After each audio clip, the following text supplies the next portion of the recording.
అది నేను ఈ రోజుకి ఏడిపిస్తూ ఉంటా. వెళ్ళ నువ్వు నాన్నగారి కోసం చేసావు, నా కోసం చేయలేదు, అంతే కదా, బావ కోసమే కదా చేయాలి అంటూ ఉంటాడు.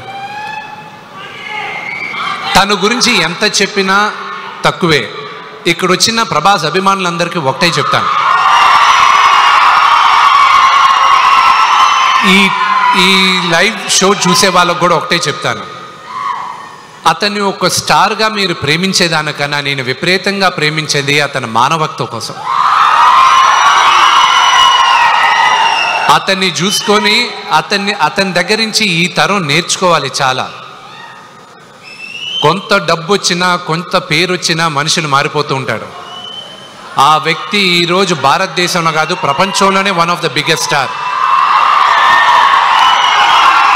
కానీ మేమిద్దరం మొదటి రోజు ఎలా కలిసామో ఈ రోజుటికి అలాగే ఉన్నాం. సో ప్రభాస్,